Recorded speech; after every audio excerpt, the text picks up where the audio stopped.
Eder. Mech.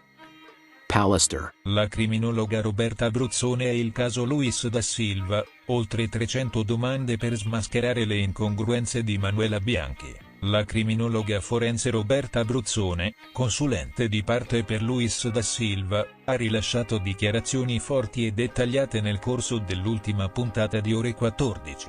La trasmissione di Rai 2 condotta da Milo Infante. Abruzzone, da tempo coinvolta nell'indagine come supporto tecnico alla difesa, ha evidenziato con fermezza l'enorme lavoro svolto insieme agli avvocati e al suo team di collaboratori per mettere a punto una strategia che si basa su dati oggettivi, documenti e riscontri concreti. Abbiamo formulato 312 domande per Manuela Bianchi, ciascuna delle quali fa riferimento a una discrasia o incongruenza emersa nella sua ricostruzione dei fatti. Posso assicurare che ogni singola domanda è frutto di un'analisi scrupolosa, condotta partendo da elementi concreti e riscontri oggettivi. È stato un lavoro mastodontico, portato avanti per settimane insieme agli avvocati e ai miei collaboratori, con l'obiettivo di evidenziare ogni anomalia e fornire alla magistratura una base solida di valutazione, ha dichiarato la criminologa durante il suo intervento. Queste oltre 300 domande rappresentano il cuore pulsante dell'incidente probatorio in corso a Rimini, che punta a far luce sulle dichiarazioni rese da Manuela Bianchi in merito a quanto accaduto la mattina del 4 ottobre 2023. Quel giorno, nel garage di Via del Ciclamino, venne rinvenuto il corpo senza vita di Pierina Paganelli, suocera della stessa Bianchi. Le parole di Roberta Abruzzone mettono in risalto il nodo centrale dell'intera vicenda, la presenza di numerose contraddizioni all'interno della versione fornita da Manuela Bianchi, contraddizioni che, secondo la criminologa, potrebbero rivelarsi decisive per comprendere le reali dinamiche dell'omicidio e individuare eventuali responsabilità dirette o indirette. L'analisi condotta dal team dell'Abruzzone mira, infatti, a scardinare ogni punto debole della narrazione fornita dalla donna e a ricostruire, tassello dopo tassello, un quadro più chiaro di ciò che sarebbe realmente accaduto. Ma non è tutto. La criminologa ha inoltre affrontato un aspetto particolarmente delicato, legato alle modalità con cui si sta svolgendo l'incidente probatorio. Noi non abbiamo mai chiesto la posizione di un separé tra Manuela e Luis, ha precisato Abruzzone. Ritenevamo che fosse una misura insolita, considerando la natura del rapporto tra le due persone coinvolte. Questa signora non ha mai mostrato alcun timore verso Da Silva.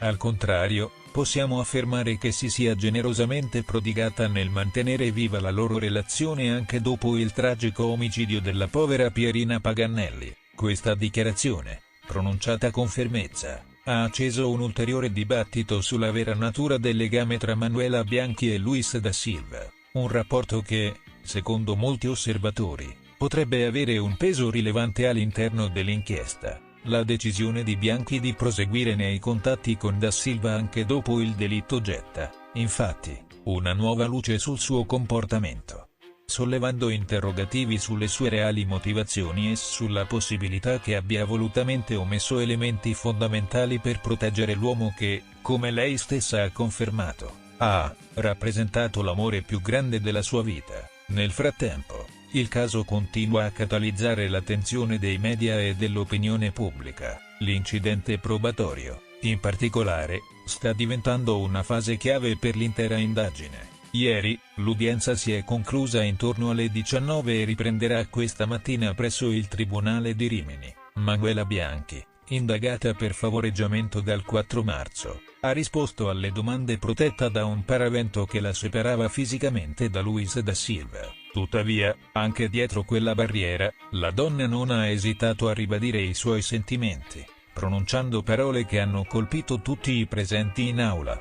Luis è l'uomo che ho amato di più nella mia vita, una dichiarazione che pesa come un macigno all'interno di un procedimento giudiziario già intricato. Luis da Silva, detenuto con l'accusa di essere l'autore materiale dell'omicidio di Pierina Paganelli, ha ascoltato le sue parole in silenzio, mentre i suoi legali hanno precisato come le domande rivolte a Bianchi abbiano l'obiettivo di mettere in evidenza contraddizioni e aspetti rilevanti, lasciando ogni valutazione finale al giudice. L'udienza di oggi si preannuncia particolarmente delicata, poiché si discuterà anche la richiesta di scarcerazione di Da Silva, un passaggio che potrebbe determinare svolte importanti in un'indagine che, giorno dopo giorno, sembra svelare nuove zone d'ombra. Il caso resta dunque aperto, con una fitta trama di relazioni, emozioni e possibili reticenze che i magistrati, affiancati da consulenti come Roberta Abruzzone, stanno cercando di districare con estrema cautela.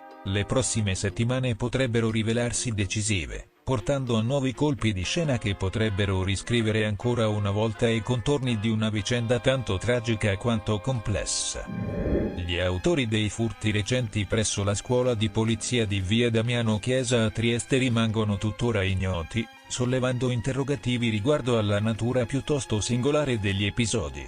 Infatti, ciò che è stato oggetto di sottrazione comprende effetti personali custoditi negli armadietti destinati ai giovani aspiranti poliziotti. L'inusuale accaduto è stato reso noto dalla direttrice della struttura, la dottoressa Antonella Carnielutti, situata nel vivace rione di San Giovanni e dedicata a Vincenzo Raiola. La scuola attualmente ospita gli allievi impegnati nel 229° corso di formazione. È stato nel tardo pomeriggio del 24 marzo che l'allarme dei furti è emerso, provocando l'intervento della sezione scientifica, giunta sul posto per effettuare i necessari rilievi alla ricerca di indizi utili. Quello che è certo è che dalla questura di Trieste giunge una conferma riguardo l'accaduto.